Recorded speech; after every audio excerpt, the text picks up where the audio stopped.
Hello, everyone. Just let me know if you can hear my voice.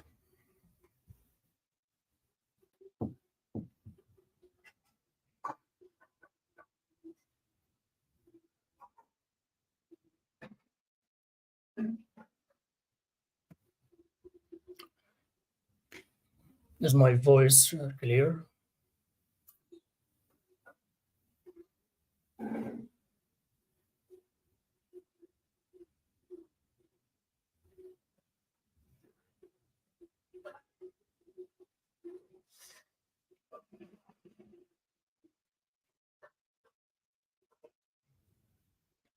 All right.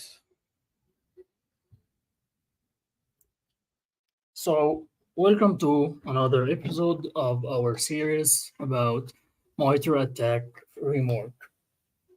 In this series, me and Mr. Hisham are explaining the different techniques of MITRE attack from both red team and blue team sides. In the previous session, Mr. Hisham, despite all the technical issues, he explained the reconnaissance and specifically one technique of the reconnaissance tactic, which is the active scanning. And in this session, I don't want to repeat what he said in the previous session. He talked very in details about the reconnaissance and why the reconnaissance is very important during any campaign. And actually, some could argue that the reconnaissance or the information gathering phase is actually the most important and maybe the longest phase in any operation or in any attacking campaign. So we won't delve into these details. If you didn't if you didn't see the previous session, please you can find it on the channels and you can find what exactly is the reconnaissance. And in this session, we will start to talk about one specific technique of the reconnaissance from the blue side, uh, from the blue team side. And we specifically will talk about the Nmap scanning and how we can identify the Nmap scanning during the network flow. So let's start.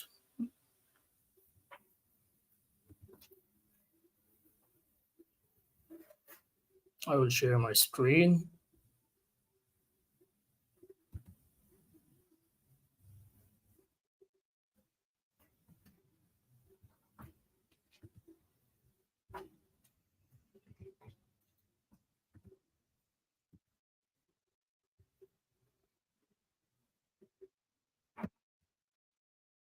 So I think we are all used to this website. It's the website of the MITRE attack, and we, as usual, starting our session with the tower in this website. As we said earlier many times, this is the matrix of the enterprise, and this is are all the tactics that the attackers usually try to achieve in their operations and their campaigns. And as we said, we are in the reconnaissance part, which is the first ever phase which any adversary will pass through. And in this phase, the attacker wants to collect as much as data about the target they are targeting. And we will talk about the active scanning. Of course, in the MITRE attack, there is many sub techniques for the active scanning. You can find that there's the scanning IP, and in this sub technique, the adversary is trying to scan all the IPs that is belong to the victim or to their target. They are collecting as much data about their infrastructure, and there's also the vulnerability scanning, and in which the attacker trying to after of course they collected all the infrastructure data they wanted. Of course they start to scan for vulnerabilities because if they manage to find any vulnerability that has an exploitation with a critical impact which could lead to remote code execution. This will shorten their time and will give them and provide them with quick access to the company without even needing to go through to all of the phishing and the other initial access techniques that we talked and we will talk about. So in the previous session, Mr. Hisham showed us how multiple techniques and multiple ways of performing such scanning. And in this session, we'll start to talk about the detection, how to detect the scanning if there's a threat actor, whether it was outside of our environment or inside our environment. How can we detect the attacker in this phase? And actually, to be honest, this is one of the hardest phases to detect the attacker on, because if you are working in an environment, large environment, you are probably facing thousands of online scanners and threat actors that are scanning your entire infrastructure all the day. So it will be very hard for some companies, especially if they are small. It will be very hard to track every threat actor that they are scanning their infrastructure, and of course it will be much harder to classify the dangers or the impact of that attacker. Of course, we need in this phase the phases that before the initial access part. We need some other methods like the threat intelligence, and maybe we will talk more about this in the future. But for now, let's assume that you are a very hard work analyst and you want to identify, or you want to learn how to identify the network scanning traffic. We will in this session we will take the Nmap as an example, because Nmap is very popular and famous tool for pen testers and for adversary, and usually intermediate adversaries use this tool to scan your infrastructure and to scan for open ports, and of course this is for to reach to the point where they scan for the vulnerabilities that they can exploit. So we have here Wireshark, and I believe that all of us know Wireshark, and Wireshark is a tool that we can use for monitoring all the flow or all the network flow in our environment. And here we have the, and here we have many logs of network flow that was running inside our environment. And actually, this is, even though you are seeing now thousands of packets and network flow, they are all belong to hosts, and actually in a real environment the number will be much more greater. But we want to make it easy, because in this point we just want to know how to identify if there's an Nmap scanning that is running in our environment. And if you ever worked with Nmap, and probably you use it to make a scan for open ports, as I said, as a pre phase for exploiting any vulnerabilities that exist in these services. You need to know how actually Nmap operate. And actually, there's many approaches that Nmap can use in order to detect whether the port is open or not. And one of the most common one, and this is because it's the default behavior of Nmap. Actually, of course, the attacker can alter this behavior, but if we assume that the adversary or the attacker are using Nmap in its default options or in its default scan behavior, it will be exactly like this. Let me choose.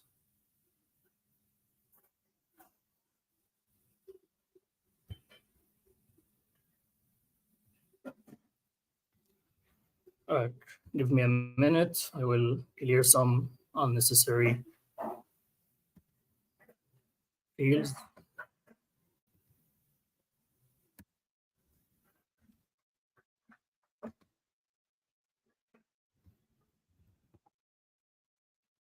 I'm using the Wireshark filters to only filter the TCP traffic.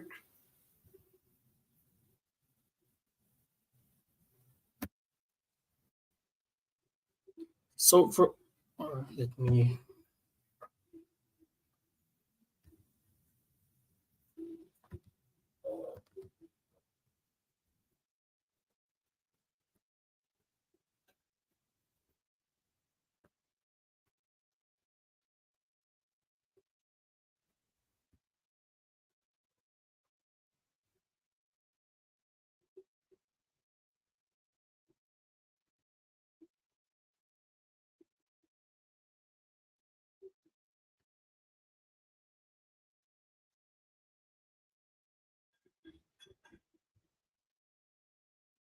all right. So for example, here I have in this flow, I have a request that is originating from the IP that ends with the number 7 to the IP, same internal IP that ends with the 123. And in this request, the attacker or the packet is uh,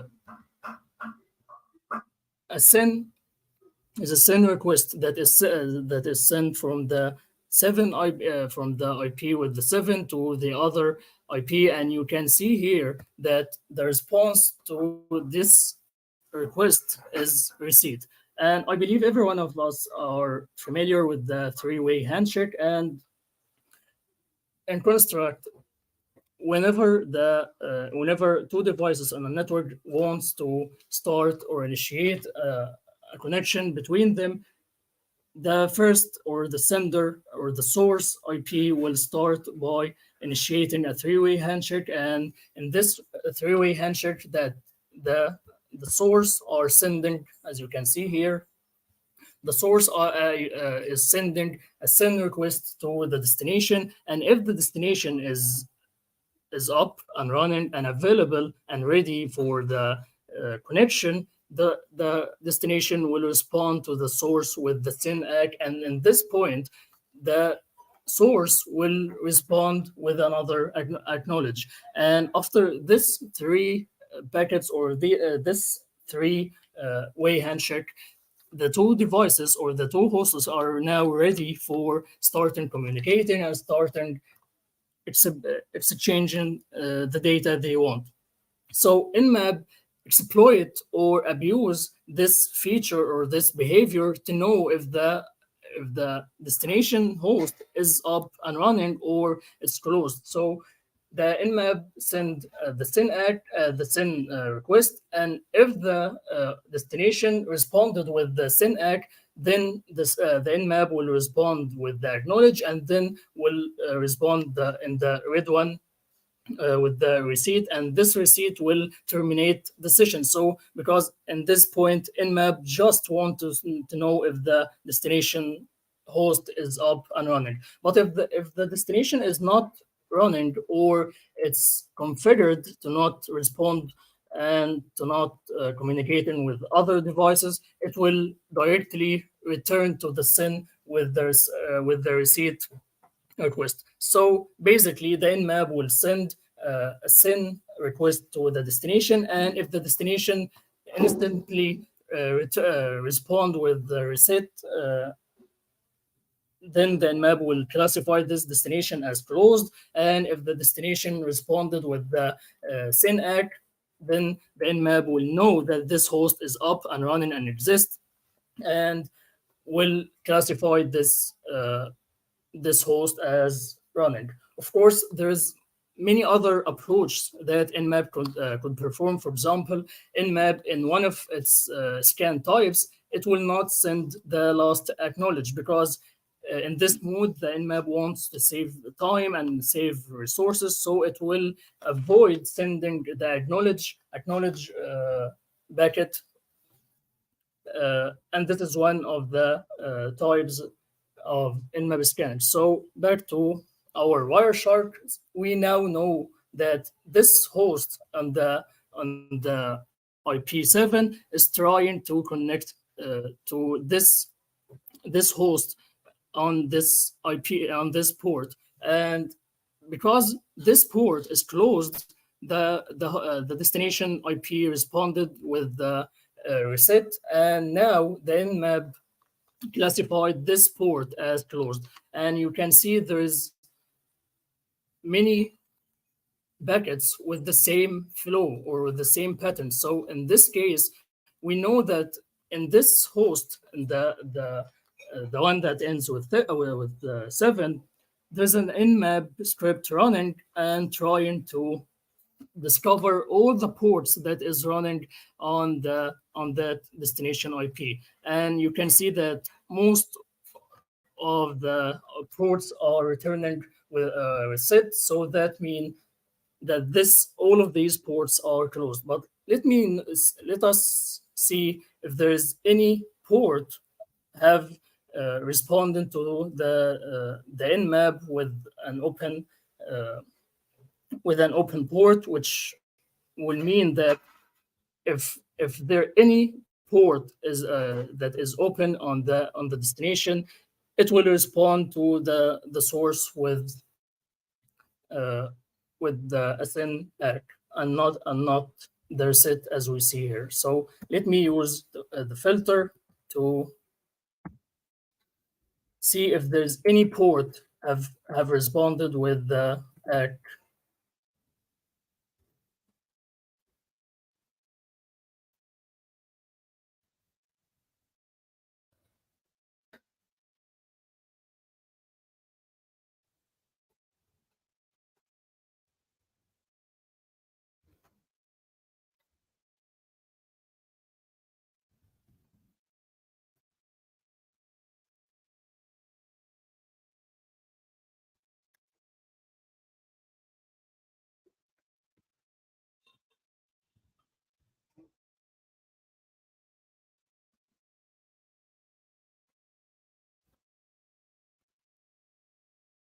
And here you can see that there is two ports actually. Our destination, the one that the Nmap is scanning, have responded with two acknowledge packets, which mean that and the request in these two ports have been completed, and this is mean that these ports are open. So within all of these hundreds or thousands of ports being scanned, actually there's only two ports that is open, and uh, we know that because the three-way handshake have been completed.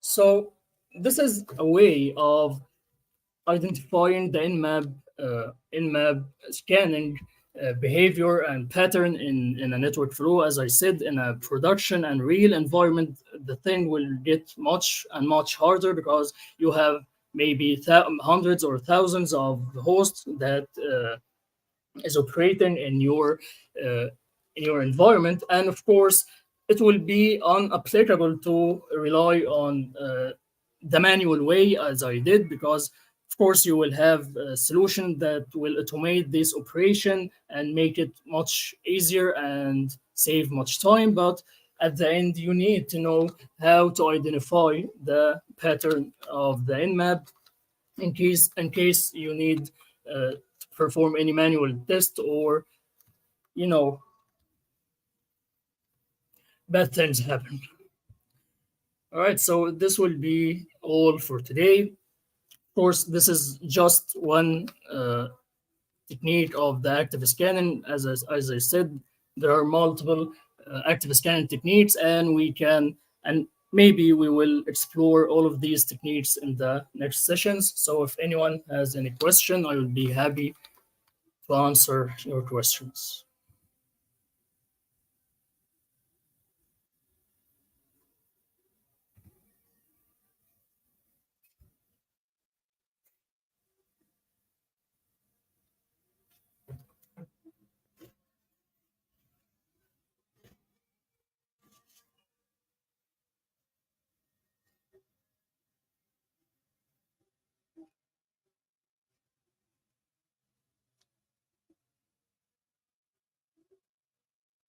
All right, so that will be all for today, and meet you the next session.